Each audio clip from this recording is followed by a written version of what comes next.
नमस्कार। निबंध लेखन की सीरीज में हमारा चौथा निबंध है विद्यार्थी और फैशन। भूमिका परिवर्तन प्रकृति का नियम है। समय कभी ठहरता नहीं है। नवीनता सभी को प्रिय लगती है।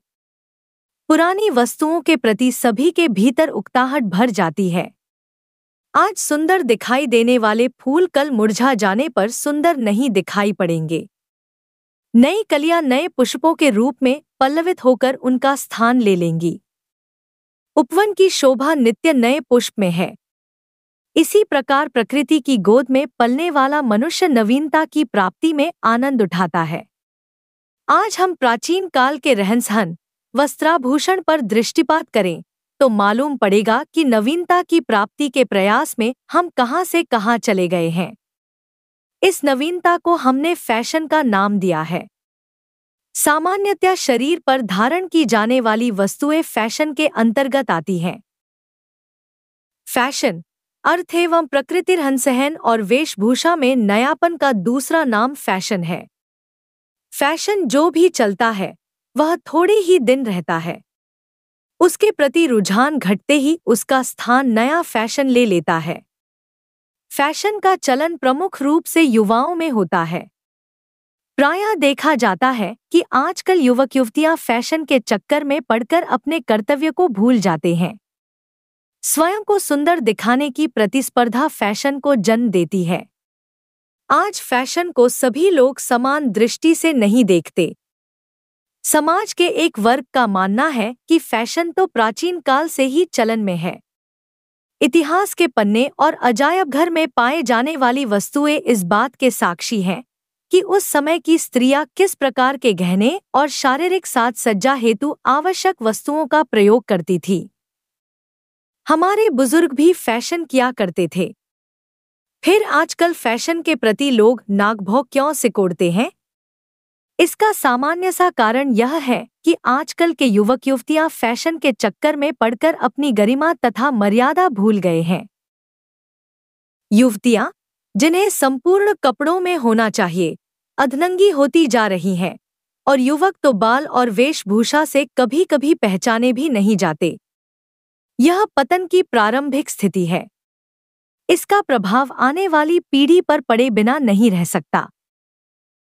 फैशन और अपराध फैशन व्यक्ति के आर्थिक बजट को लील जाता है। उसके प्रति समर्पित निम्न श्रेणी के लोग सिर पर कर्ज भी ले लेते हैं।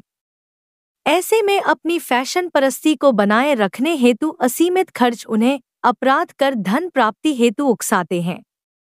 ऐसी सभी बातें होने पर समाज के गणमान्य व्यक्ति फैशन को अपराध बढ़ाने वाले घटक के रूप में देखते हैं।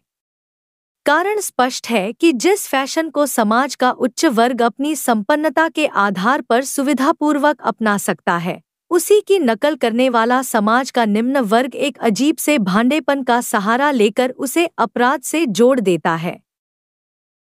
फैशन और विद्यार्थी समाज का ऐसा वर्ग होता है जिस पर संपूर्ण देश की दृष्टि लगी होती है। समाज विद्यार्थी को ज्ञान और गुणों से सुशोभित होते देखने की अपेक्षा रखता है, न कि फैशन परस्ती में रहकर समय बर्बाद करने की। पढ़ाई पर खर्च किया जाने वाला धन और समय इतना अधिक होता है कि यह मान लिया जाता है कि सर्वगुण संपन्न बने बिना इस खर्च को नहीं वसूला जा सकता। तब विद्यार्थी का फैशन प्रस्त होना उसके अभिभावकों व उसके प्रति ऊंची अपेक्षा रखने वालों के प्रति न्याय नहीं होता। आज कोई भी फैशन नया चले, वह सबसे पहले विद्यार्थियों में दिखाई देगा। विद्यार्थी जो संस्कृति का पोषक होना चाहिए, फैशनप्रस्त होकर संस्कृति से ही दूर रहने का प्रयास करता प्रतीत होता है।